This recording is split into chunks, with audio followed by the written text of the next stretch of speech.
السلام علیکم دوستو، ہم پڑھ رہے ہیں نمرہ احمد کا ناول مالا۔ آج اس کی ایپیسوڈ نمبر ہے 5۔ سٹارٹ کرنے سے پہلے آپ سے ایک ہی بات کہوں گی، میری آڈیو کو لائک کریں، شیئر کریں، چینل کو سبسکرائب کریں۔ رات تک وہ گھر سے نہیں نکلی، بس کمرے میں پڑی سوتی رہی۔ کیف سے اس کی ملاقات بھی نہیں ہوئی، وہ اسے گویا یہاں لا کے بھول ہی گئی تھی۔ ڈرائیور گھر کے اندر نہیں آیا کرتے تھے، ان کا داخلہ صرف ڈرٹی کچن تک محدود تھا۔ ان کے لاؤنج سے ملک کا بڑا سا کچن کلین کچن کہلاتا تھا۔ کلین کچن سے ایک دروازہ چھوٹے سے ڈرٹی کچن میں کھلتا تھا۔ ڈرٹی کچن سے ایک دروازہ باہر کی طرف، تاکہ ملازم یعنی سلیم باہر سے ہی ڈرٹی کچن میں آئے اور اپنا ناشتہ چائے وغیرہ بنا کے وہیں سے رخصت ہو جائے۔ ماں کو مرد ملازموں کا گھر کے اندر آنا پسند نہیں تھا۔ کھانا البتہ سب کا ماں خود بناتی تھیں۔ وہ کسی اور کے ہاتھ کا کھانا نہیں کھا سکتی تھیں، بلکہ اکثر اپنے ملازموں کی فرمائش پہ کھانے اور میٹھے بنایا کرتی تھیں۔ ماں ہی کہتی تھی ماں نے ان کو ملازم نہیں رکھا، انہوں نے ماں کو مالک رکھا ہوا ہے۔ بخت بھی اور سلیم کا کمرہ بیسمنٹ میں تھا، تو بیسمنٹ کی سیڑھیاں گھر کے باہر سے تھیں تاکہ ملازموں سے پرائیویسی رہے۔ انہوں نے کیف کو بھی بیسمنٹ میں ایک کمرہ دے دیا تھا، جسے اس نے چپ چاپ قبول کر لیا۔ صبح فجر پہ اس کی آنکھ لاؤنج میں ہوتی کھٹپٹ سے کھلی، اسے معلوم تھا یہ ماں ہوگی۔ ماں فجر خوب شور کر کے پڑھا کرتی تھیں تاکہ ان کے بچوں کی نیند ایسے خراب ہو کہ دوبارہ سو نہ سکیں۔ اسلام آباد میں نمازیں اوپر ہو جایا کرتی تھیں، لیکن لاہور میں مجال ہے کہ ایسا ہو۔ وہ نماز پڑھ کے جائے نماز پر بیٹھی اور سوچا کہ کیا دعا مانگے۔ اسے اس وقت سب سے زیادہ کیا چاہیے تھا؟ نیا بزنس، وہ دوبارہ سے برسر روزگار ہو جائے، اپنے پیروں پہ کھڑی ہو جائے، اور اب سے کوئی مراد اسے زہیر کی طرح دھوکہ نہ دے سکے۔ دعا مانگ کے وہ اٹھی اور جمائی لیتے ہوئے کھڑکی کے سامنے آئی تو رک گئی۔ اندھیرے لان میں گارڈ روم کے سامنے وہ گھاس پر جائے نماز ڈالے دوزانوں بیٹھا تھا۔ وہ شاید نماز پڑھ چکا تھا، وہ بس یوں ہی سر جھکائے بیٹھا تسبیح کے دانے گرا رہا تھا۔ اسے بہت عجیب لگا، مانا کہ بہت سے لڑکے لاپرواہ اور مغربی حلیے کے باوجود نمازیں پڑھتے ہیں، لیکن تسبیح اسے نہیں یاد تھا کہ اس نے کبھی کسی نوجوان کو ہاتھ میں تسبیح پکڑے دیکھا ہو۔ خود بھی تسبیحوں کی عادی نہیں تھی، وقت ہی نہیں ملتا تھا۔ کیف جمال تسبیح پڑھتا تھا، عجیب بات تھی۔ صبح بخت بھی جب اس کے کمرے میں کافی لائیں تو اسے حیرت ہوئی۔ آپ کو کب سے کافی بنانی آ گئی؟ اس موئے ڈرائیور نے بنائی ہے۔ میں نے اسے چائے کی چیزیں پکڑائیں تو بابو آگے سے بولا میں چائے نہیں پیتا، مجھے کافی میکر دو۔ اس کی نقل کر کے بولی۔ میں پھر خود ہی کچن سے معید بھائی کا پرانا کافی میکر ڈھونڈ لایا اور سیٹ کر دیا۔ بازار سے موٹے بیچوں والے ڈبے بھی لے آیا اور ساتھ ہی مجھے پکڑا دی کہ میری بیوی یہی پیتی ہیں۔ وہ ہنسی۔ مبین منزل کو پہلی دفعہ ایسا رنگ برنگا ملازم ملا تھا۔ وقت بھی سے ہضم نہیں ہو رہا تھا۔ چھوٹی باجی، اس لڑکے کو ذرا فاصلے پہ رکھیو، مجھے یہ وارداتیہ لگتا ہے۔ اچھا بخت بھی، اب جائیں اور کیف سے کہیں تیار رہے، اس نے مجھے سیلون لے کر جانا ہے۔ شام میں عزا کے نکاح کا فنکشن تھا اور سچ شکر کہ اس کے چہرے پر ایک بھی پمپل نہیں تھا، ورنہ عموماً کسی فنکشن سے پہلے ہی یہ پمپل حاضری دیا کرتے تھے۔ اس نے گھڑی دیکھی، ابھی فیشل کروا لے تو شام تک اس کا اثر آنے لگے گا۔ وہ باہر آئی تو کیف گارڈ روم کے باہر کرسی پر بیٹھا تھا، ہاتھ میں اسکیچ بک تھی اور پینسل پر اس سے کچھ کر رہا تھا۔ وہ اسے دیکھ کر کھڑا ہو گیا، اسکیچ بک پیچھے کر لی۔ آج جینس پہ سفید ٹی شرٹ پہن رکھی تھی، پیروں میں جوگرز تھے اور چہرے کی ہلکی بڑی شیپ ویسی ہی تھی۔ کیا کر رہے ہو؟ وہ اس کی اسکیچ بک کو دیکھتے ہوئے قریب چلی آئی۔ پرس کونی پہ ٹانگے، بال کیچر میں باندھے، وہ آنکھوں پہ سیاہ چشمہ لگائے ہوئے تھی۔ کیف کے چہرے پر جنیب جانے کا تاثر ابھرا۔ رخسار ہلکے سے گلابی ہوئے، یا شاید دھوپ کے باعث اسے ایسا لگا تھا۔ یوں ہی فارغ وقت میں اسکیچز بناتا ہوں۔ کیا بنا رہے ہو؟ دکھاؤ، وہ دوستانہ لہجے میں کہتی اس کے عین سامنے کھڑی ہوئی۔ اب وہ دونوں دھوپ میں تھے، چھاؤں پیچھے رہ گئی تھی۔ کیف نے اسکیچ بک کھول کر اس کے سامنے کی، صفحے پلٹائے۔ اس پر موٹر بائیک کا سیاہ سفید اسکیچ بنا تھا۔ تمہیں موٹر بائیکس پسند ہیں؟ بہت زیادہ۔ وہ تھوڑا شرمندہ نظر آ رہا تھا۔ مولا نے غور سے اسکیچ کو دیکھا۔ یہ ہیوی بائیک ہے، کافی مہنگی ہوتی ہے۔ اگر تم اپنا نیا بزنس اس لیے شروع کرنا چاہتے ہو کہ ایک دن تم یہ بائیک خرید سکو تو یہ ایک غلط اپروچ ہے۔ نرمی سے تنبیہ کی۔ اسے سمجھ میں آ گیا تھا کہ وہ نوجوان قرضوں کا شکار کیوں تھا۔ مہنگی بائیکس کا شوق، مہنگا لیپ ٹاپ، قیمتی فوٹوگرافی آلات امپورٹ کروانا، وہ اپنی بساط سے اونچی جست لگانا چاہتا تھا، اور ایسے میں زمین اس کے قدموں سے نکل جاتی سی۔ کیف نے جواب نہیں دیا، کار کی طرف بڑھ گیا جیسے وہ اس کی بات سے اتفاق نہیں کرتا تھا۔ وہ خاموشی سے ڈرائیو کر رہا تھا جب صفورہ کی کال آنے لگی۔ کیف کیسا کام کر رہا ہے؟ تم اس سے مطمئن ہونا؟ مالا کا فون کار سے کنیکٹڈ تھا، آواز خود بخود اسپیکرز پہ گونجنے لگی۔ ہاں، کیف اچھا کام کر رہا ہے، کافی اسمارٹ اور سمجھدار ہے، ساتھ ہی اپنے نئے بزنس پلان کو بھی وقت دیتا ہے۔ وہ سادگی سے کہتے ہوئے باہر دیکھ رہی تھی۔ وہ ان لوگوں میں سے نہیں تھی جو کسی کو اس کے سامنے اس لیے نہیں سراہتے کہ وہ سر پر نہ چڑھ جائے۔ جو سچ ہو اسے کہہ دینا چاہیے۔ اسمارٹ ہوتا تب تک کامیاب ہو چکا ہوتا۔ اس کے لیے اچھا ہے کہ تمہارے پاس ہی جاب کرتا رہے، ورنہ اس کا اپنا کام کبھی کامیاب نہیں ہونا۔ اور ہاں، بس یہ دھیان کرنا کہ وہ تم سے ایکسٹرا پیسے نہ لے، تھوڑا سا لالچی بھی ہے، میرا کزن ہے، مجھے پتہ ہے۔ صفورہ اتنا تیز تیز بولے جا رہی تھی کہ اسے اسپیکر آف کرنے کا موقع ہی نہیں ملا۔ باختیار کیف کے کندھے کی پشت کو دیکھا۔ وہ خاموشی سے ڈرائیو کر رہا تھا۔ اف، ہے کہاں وہ؟ ذرا بات کرواؤ میری۔ صفورہ اپنے تئیں ایک اچھی دوست ہونے کا ثبوت دے رہی تھی۔ کیف نے ایک ہاتھ ہلا کے نفی کا اشارہ کر دیا۔ کہا کچھ نہیں۔ چونکہ بیک ویمر اوپر کی طرف تھا، وہ اس کا چہرہ نہیں دیکھ سکتی تھی۔ ابھی وہ مصروف ہے، بعد میں اسے خود ہی کال کر لینا۔ کال بند ہونے کے بعد بھی کار میں ایک عجیب سی ٹینشن پھیل گئی۔ اسے معلوم نہیں تھا کہ تم سن رہے ہو۔ وہ کچھ غلط نہیں کہہ رہی تھی۔ کیف جمال ایک لوزر ہے اور رہے گا۔ اس کا لہجہ اسپاٹ تھا۔ جان میکس ویل کہتا تھا تم پیسے سے نہیں جیت سکتے، اس کو کمانے پہ فوکس کرو تو مادیت پرست کہلاؤ گے۔ کمانا چاہو اور نہ کما سکو تو لوزر رہو۔ بہت کما کے خرچ نہ کرو تو کنجوس ہو۔ اگر کما کے خرچ کرتے رہو تو فضول خرچ ہو۔ اگر کمانے کی فکر نہ کرو تو تم انیمبیشیس ہو۔ اگر بڑھاپے تک بہت سے پیسے کے مالک ہو تو تم بے وقوف ہو کہ اس پیسے کو قبر میں لے جانا چاہ رہے تھے۔ پھر کیا کرنا چاہیے پیسے کے ساتھ؟ پیسے سے جیتنے کا بس ایک ہی طریقہ ہے، اس کو مٹھی میں نہیں دبا لینا، بلکہ ڈھیلی گرفت کے ساتھ اس کو پکڑنا ہے اور پھر کھلے دل سے اس کو قابل قدر چیزوں کو حاصل کرنے پہ صرف کرنا ہے۔ ذرا توقف سے بولا، آپ سے ایک درخواست ہے، دوبارہ ان کی کال آئے تو مجھ سے بات مت کروائیے گا۔ ان کا میرے اوپر احسان ہے۔ میں نہیں چاہتا آپ کے سامنے ان کو کچھ ایسا بول دوں جس پہ مجھے بعد میں شرمندگی ہو۔ ساری بات ہی ختم ہو گئی تھی، کاش وہ اسپیکر آف کرتی۔ سیلون ایک کمرشل بلاک کے 2 منزلوں پر پھیلا تھا۔ تیسری اور چوتھی منزل پہ کوئی جم تھا۔ وہ اترنے لگی تو کیف نے پوچھا کیا وہ اسے اندر دروازے تک چھوڑنے آئے، مگر کشمالہ نے منع کر دیا۔ سیلون اس کی کزن کا تھا، یوں ہی اس نوجوان کو ساتھ دیکھ کے باتیں بنتی۔ اسے وہاں 2 گھنٹے لگ گئے۔ جب وہ واپسی پہ لفٹ میں سوار ہوئی تو اندر کوئی اور بھی تھا، ایک ہٹا کٹا سا آدمی جو اس کی طرف پہلو کیے کھڑا تھا۔ وہ نظر انداز کر کے اندر آئی اور گراؤنڈ فلور کا بٹن دبا دیا۔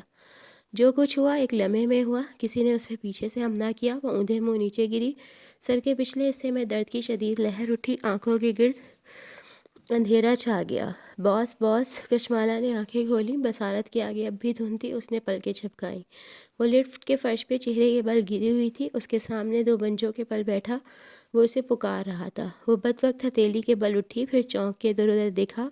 لفٹ کا دروازہ کھلا ہوا تھا۔ وہ گراؤنڈ فلور تھا۔ بارودی گارڈ باہر کی طرف کھڑا تھا اور کیف اس کے سامنے بیٹھا تھا۔ آپ ٹھیک ہیں؟ وہ فکر مندی سے پوچھ رہا تھا۔ اس کا ہاتھ بے اختیار سر کے پچھلے حصے کی طرف گیا۔ درد کی ٹیسیں ابھی تک اٹھ رہی تھیں۔ کیا ہوا مجھے؟ اس نے الجھن سے ادھر ادھر دیکھا۔ لفٹ نیچے آئی تو آپ اندر بے ہوش تھیں۔ گارڈ کو معلوم تھا کہ آپ کس کار سے نکلی تھیں، اس لیے وہ مجھے بلا لایا۔ آپ کی طبیعت ٹھیک ہے؟ ہاں میں ٹھیک ہوں، چلو۔ وہ تکلیف برداشت کرتے ہوئے اٹھنے لگی۔ مگر ہوا کیا تھا؟ وہ تشویش سے اسے دیکھ رہا تھا۔ چلو نا، اس سے پہلے کہ لوگ جمع ہوتے وہ اٹھ کھڑی ہوئی، سر گھوم رہا تھا، لیکن وہ بظاہر خود کو سنبھالے قدم اٹھانے لگی۔ پرس مجھے دیں۔ اس نے نرمی سے اس کے ہاتھ سے پرس لے لیا، پھر وہ گارڈ کے سامنے رکا، بٹوے سے 500 کا نوٹ نکال کے اسے تھمایا، اس کا شکریہ ادا کیا اور کشمالہ کے پیچھے چل دیا۔ کسی نے گارڈ کو روک کے پوچھا کہ کیا ہوا تھا؟ وہ ایک باجی سیلون آئی تھیں، ان کی شاید طبیعت خراب ہو گئی تھی، میں ان کے شوہر کو پارکنگ سے بلا لایا۔ وہ قصہ بیان کر رہا تھا۔ سیدھے گھر چلو۔ اس کا سر شدید درد کر رہا تھا۔ سیٹ کی پشت سے اسے ٹکا دیا اور آنکھیں بند کر لیں۔ پہلے مجھے بتائیں ہوا کیا تھا؟ وہ کہتے کہتے چونکا۔ کسی نے کچھ کیا ہے؟ میں ابھی دیکھتا ہوں۔ کیف نے تیزی سے سیٹ بیلٹ کھولی اور باہر نکلنے لگا جب مالا نے روکا۔ واپس بیٹھو کیف۔ انداز میں تحکم بھی تھا اور تکان بھی۔ یہ میری کزن کا سیلون ہے، یہاں تماشا نہیں بنانا، خاندان میں باتیں بنتی ہیں۔ مجھے بتائیں تو صحیح کہ ہوا کیا ہے؟ اس کی طرف رخ موڑ کے بیٹھا اور سنجیدگی سے پوچھا۔ ماتھے پہ بل تھے، آنکھوں میں غصہ بھی تھا۔ اسے جو یاد تھا بتا دیا۔ میں نے اس کا چہرہ دیکھا تھا مگر میں اس کو نہیں جانتی، اور لفٹ میں CCTV بھی نہیں تھا۔ لفٹ کے باہر تو ہوگا، مجھے دیکھنے تو دیں۔ میرا کیا فائدہ آپ کو اگر میں یہ چیزیں مینیج نہیں کر سکتا؟ اسے غصہ آ رہا تھا۔ یہ طے تھا کہ وہ نہ پولیس رپورٹ درج کروائے گی نہ شور ڈالے گی۔ میں نے کہا نا، یہاں تماشا نہیں بنانا، گھر چلو۔ وہ تھکان سے بولی، سر میں شدید درد ہو رہا تھا۔ اس آدمی نے اسے بہت زور سے مارا تھا۔ ٹھیک ہے، مگر میں واپس آؤں گا اور آپ کا نام لیے بغیر ان کے ریکارڈ ضرور نکلواؤں گا۔ ویسے کوئی آپ پر حملہ کر سکتا ہے؟ وہ ڈرائیو کرتے ہوئے برہمی سے کہہ رہا تھا۔ اس نے پہلی دفعہ کیف کو غصے میں دیکھا تھا۔ جیسے وہ میرے گھر میں خون پھینکواتا ہے، ایسے ہی وہ مجھ پر حملہ بھی کر سکتا ہے۔ اس نے میرا اپنا چہرہ نہیں ڈھانپا ہوا تھا، اس لیے میرا نہیں خیال کہ وہ آپ کا تعاقب کار تھا، کوئی کرائے کا آدمی ہوگا۔ مگر اس نے ایسا کیوں کیا؟ وہ سوچتے ہوئے کہہ رہا تھا۔ 1 منٹ اپنا پرس چیک کریں، کچھ مسنگ تو نہیں ہے؟ اس کا ذہن ابھی تک شل تھا۔ جو اتنے عرصے سے صرف ایک وہم لگتا تھا، آج حقیقت بن کے سامنے آ گیا تھا۔ ایسے میں اسے پرس کا خیال ہی نہیں آیا۔ اس نے پرس کھولا اور اندر سے ایک ایک چیز نکال کے دیکھنے لگی۔ موبائل، بینک کارڈز، کیش سب ویسا ہی تھا، البتہ ایک چیز وہاں ایسی تھی جو اس کی نہیں تھی۔ اس نے میرے بیگ میں کچھ رکھا ہے؟ وہ تعجب سے بولی تو کیف نے بیک ویمر کا رخ ٹھیک کیا اور اس کے عکس میں مالا کو دیکھا۔ وہ ایک سلور رنگ کا لائٹر الٹ پلٹ کے دیکھ رہی تھی۔ کوئی میرے بیگ میں سگریٹ لائٹر کیوں رکھے گا؟ مجھے دکھائیں، کوئی ریکارڈنگ ڈیوائس بھی ہو سکتی ہے۔ لیکن وہ نہیں سن رہی تھی۔ وہ لائٹر کی نچلی سائڈ کو اوپر اٹھائے کچھ دیکھ رہی تھی۔ وہ مجھے اپنا نام بتانا چاہتا ہے۔ وہ تلخی سے مسکرائی۔ لائٹر پر اس کا نام لکھا ہے؟ واقعی؟ کیف کو حیرت ہوئی۔ موڑ کاٹتے ہوئے پوچھا، کیا لکھا ہے؟ کشمالہ نے لائٹر پر لکھے وہ الفاظ پڑھے، ماہر فرید۔ اس نے ایک جھٹکے سے بریک لگائی، کار کے ٹائر چرائے، آرام سے کیف۔ لیکن وہ تیزی سے پیچھے گھما، لائٹر اس کے ہاتھ سے لے لیا، پھر اسے اونچا اٹھا کے دیکھا۔ اس پر واقعی انگریزی میں لیزر انگریونگ سے ماہر فرید لکھا تھا۔ کیف کا حلق خشک ہونے لگا۔ ناممکن! بالآخر مجھے میرے تعاقب کار کا نام معلوم ہو گیا۔ کیف نے چہرہ موڑ کے اسے دیکھا۔ اس کا چہرہ گلابی سا ہو رہا تھا، سبز آنکھوں میں الجھن تھی، نہ سمجھی تھی۔ اس نے بہت سا تھوک خشک گلے سے نیچے اتارا۔ آپ کسی ماہر فرید کو جانتی ہیں؟ لہجہ سرسری بنایا۔ نہیں۔ کشمالہ نے گردن دائیں بائیں ہلائی۔ میں نے یہ نام پہلی دفعہ سنا ہے۔ میں یہ لائٹر رکھ لوں؟ اس کو چیک کرنا ہوگا، اندر کوئی ریکارڈنگ ڈیوائس نہ ہو۔ کشمالہ نے اس بات میں سر ہلا دیا۔ وہ واپس کار سٹارٹ کرنے لگا، البتہ اس کے چہرے کی رنگت اڑی اڑی سی تھی۔ گھر کے پورچ میں جب وہ کار سے نکلی تو دیکھ سکتی تھی کہ وہ پریشان لگ رہا تھا۔ صفورہ تمہارے بارے میں غلط تھی۔ جو لوگ پیسے کے لالچی ہوتے ہیں وہ گارڈز کو ٹپ نہیں دیتے۔ وہ چونکا، اس حالت میں بھی وہ نوٹ کر گئی تھی۔ وہ پھیکا سا مسکرایا۔ آپ نے پیٹرول کے جو پیسے دیے تھے اس میں سے دیا تھا۔ اس کے جانے کے بعد کیف کے تاثرات بدلے، چہرے پہ برہمی آئی۔ فون نکالا اور وائٹ ہیئر کی چیٹ کھولی۔ تم میرے ساتھ کوئی ڈبل گیم کھیل رہے ہو؟ یہ حرکت تمہاری یا تمہارے آدمیوں کی ہے؟ انگلیاں تیزی سے ٹائپ کر رہی تھیں۔ وہ شدید بے بسی محسوس کر رہا تھا۔ اس شام مبین منزل میں گہما گہمی کا عالم تھا۔ سب شادی میں جانے کی تیاری کر رہے تھے۔ محیط کسی باتھ روم سے چلاتا اپنے کپڑے مانگ رہا تھا۔ ماں خود تخت پر بیٹھی تھیں، بالوں میں صبح ہی ہیئر ڈائی لگایا تھا۔ سو اب وہ سفید نہیں، گہرے بھورے لگ رہے تھے۔ گرے رنگ کا کامدار چوڑا پہنے، وہ کلائیوں میں سونے کے کنگن پہن رہی تھیں۔ لمبے بال کھلے تھے، بخت بھی ان میں کنگھی پھیر رہی تھی۔ سامنے کا گاؤ تکیے پر ان کا موبائل کھڑا رکھا تھا، جس پہ ماہی نظر آ رہی تھی۔ وہ کچن کاؤنٹر کے پیچھے کھڑی، ایپرن پہنے، چھوٹے بالوں کی پونی بنائے، دونوں پہلوؤں پہ ہاتھ رکھے تفتیشی نظروں سے اسے دیکھ رہی تھی۔ ایئر رنگز دکھائیں مجھے، کینیڈا سے حکم آیا۔ ماں نے چہرہ ترچھا کر کے کان دکھایا۔ ماہی نے ماتھے کو چھوا۔ اف ماں، یہ کیا 1910 والے کانٹے پہن لیے ہیں؟ وہ گرے سٹونز والے ٹاپس کہاں ہیں جو میں لبرٹی سے لائی تھی؟ کہاں رکھے ہیں؟ ماں سر جھکائے اپنی جیولری باکس میں سے ڈھونڈنے لگی۔ ماہی کا حکم وہ نہیں ٹالا کرتی تھیں۔ جیولری باکس کا سب سے نچلا خانہ دیکھا۔